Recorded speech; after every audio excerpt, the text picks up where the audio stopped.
Hello there, my name is Thiago and this is Inglês Everywhere, the podcast that helps you improve your English.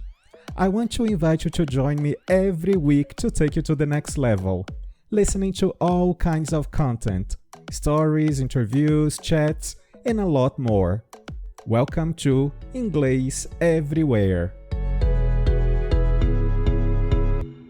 Olá, ouvintes do Inglês Everywhere.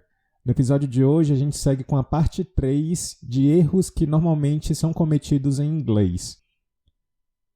Eu selecionei mais 5 erros e caso você tenha interesse, basta acessar também o nosso blog e lá você vai ter acesso aos erros escritos e a forma correta também. Você pode acessar a primeira parte dessa série no episódio de número 12 e também a sequência da série no episódio de número 21. Eu vou deixar na descrição do episódio o link para que você possa acessar diretamente a página do blog.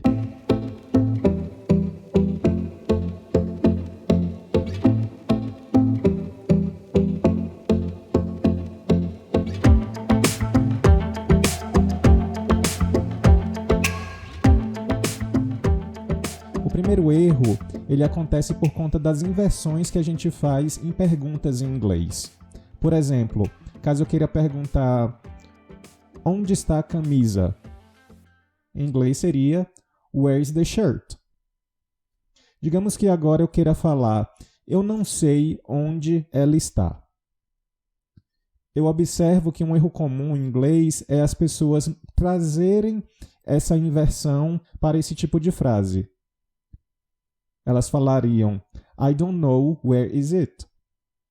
No entanto, aqui a gente não tem a forma interrogativa. A forma correta seria, I don't know where it is. Se eu quero dizer, ela não me disse como ela estava. A tendência é que se fale, she didn't tell me how was she? Por conta da estrutura da interrogativa que eu comentei anteriormente. A pergunta seria, how was she? Se eu quisesse perguntar como ela estava. No entanto, aqui eu não tenho estrutura de pergunta. Então seria, she didn't tell me how she was. Eu vou colocar agora um outro exemplo, que é uma pergunta, tá? E eu vou explicar na sequência o que acontece nesse tipo de pergunta. Veja só, se eu quiser perguntar, você pode me dizer as cores que elas são? Como aqui a gente tem uma estrutura interrogativa, as pessoas falariam, can you tell me what color are they? Mas aqui a gente tem duas orações. A primeira delas, can you tell me? Essa primeira oração, sim, tem a forma interrogativa. No entanto, qualquer outra oração que vier a partir dela, ou seja, qualquer outra estrutura em que tenha verbo, eu não vou utilizar a estrutura interrogativa, apesar de ser uma interrogativa, ok? Então, eu uso a interrogativa na primeira, can you tell me? E a partir daí é tudo sem inversão. A gente teria, então, can you tell me what color they are? Can you tell me what color they are? Ao invés de what color are they? Certo? Já que aqui eu tenho a segunda oração. I never forgot, even when I became a CEO, that anybody, no matter where they are in an organization, can make a difference. We have 2 twins now. You see Scarecrow. There's another twin. I'm not really sure what her name is. Can you tell me where the kitchen is? I need to put this in the refrigerator, something like that. O segundo erro selecionado está relacionado com a forma como a gente fala a idade. Na primeira parte da série, eu falei exatamente sobre essa questão.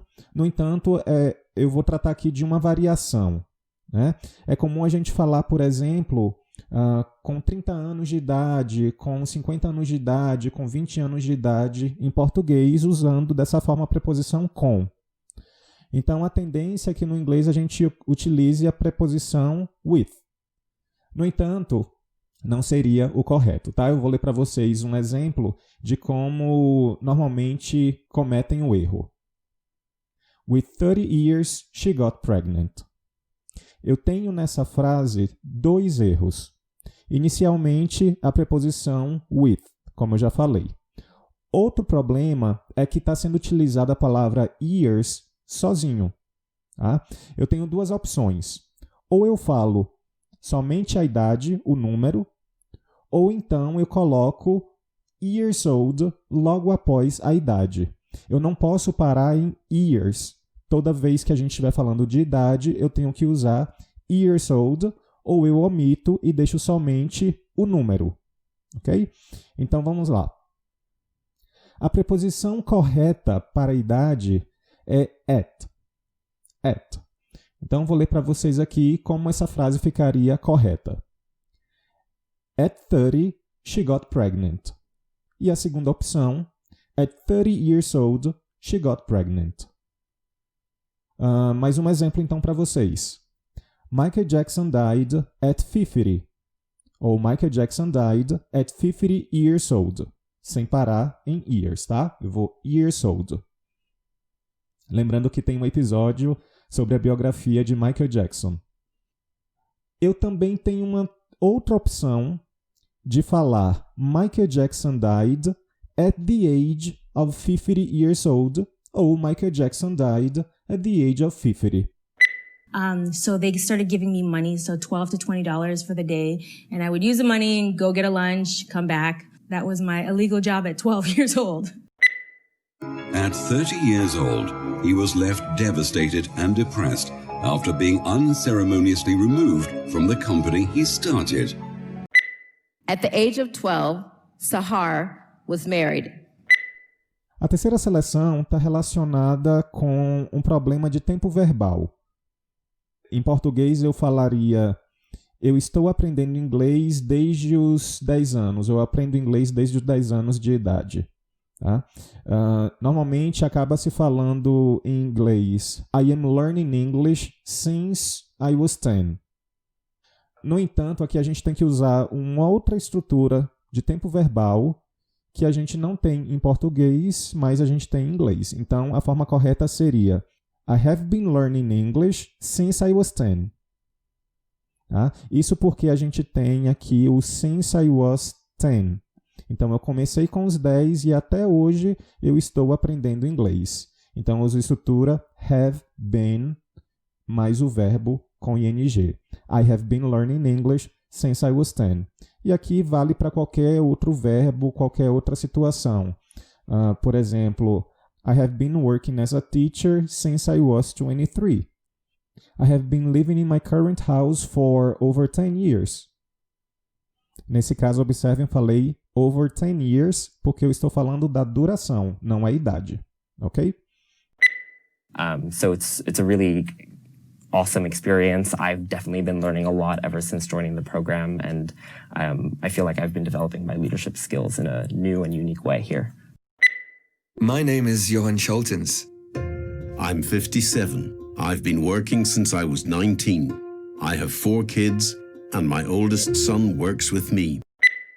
Organizational citizenship is an area of study that I've been studying since 2001. O quarto e o quinto erros eu dividi entre 2 verbos, que seria o equivalente ao contar ou falar. A gente tem 2 opções em inglês, que é o say ou tell. No entanto, existem algumas peculiaridades em relação a esses verbos que eu vou apresentar para vocês. Então, na seleção de número 4, eu vou falar sobre o verbo say. Digamos que eu queira dizer o seguinte: eu disse para ela que ela não deveria ir. Um erro comum é falar I said for her that she shouldn't go. O problema nessa frase, então, é a preposição. Ao invés do for, a gente usa o to. Então, seria I said to her that she shouldn't go. I said to her that she shouldn't go. Eu também posso omitir aqui o objeto. Eu posso falar I said that she shouldn't go. Só que aí fica oculto para quem que eu falei. Eu falei que ela não deveria ir. I said that she shouldn't go. They said, who is the government? And finally I said to them, well, Ambassador Bremer is the government. He had arrived a day or 2 before. And they said, who the hell is Ambassador Bremer? I said, well, he was sent by the President of the United States. And they said, well, that's okay. As long as somebody is the government. And you said, correct me if I'm incorrectly paraphrasing you, but you said that you did not see yourself at the periphery. You saw yourself at the center. My father told me when I was a kid, he said to me, Lenny, he used to call me Lenny, because that's my name. No número 5, eu deixei então reservado o verbo tell. Para o verbo tell, eu só tenho uma opção, que é usar o verbo tell com o objeto. A forma errada seria I told she shouldn't go. Mas eu preciso do objeto sem preposição, com o verbo tell. Então, o correto seria I told her she shouldn't go. I told her she shouldn't go. Então, eu nunca vou usar o tell com a preposição to ou for, e eu também não posso utilizar o tell sem o complemento, sem o objeto. I went to meet with the director and the assistant director, and I told them, yeah, I'm looking for a new job. It didn't really work out at my school, and they asked me why. And I was like, oh, shoot, And put it on the stage twice as effectively as what I told him. But I told him that I saw a film once early in my life called Lillian Russell with Alice Faye. She taught me so many lessons, but the most important lesson was that every single day she told me, Melody, you can be anything. Anything. Então aqui a gente finaliza os 5 erros e a gente se vê então no próximo episódio. Thanks for listening. You can send me suggestions on Twitter, Instagram, or by voice message. Also, follow us on your favorite streaming platform to check out for the next episode. On ingleseverywherepodcast.wordpress.com, you can have some further information about our show episodes, including transcripts. See ya!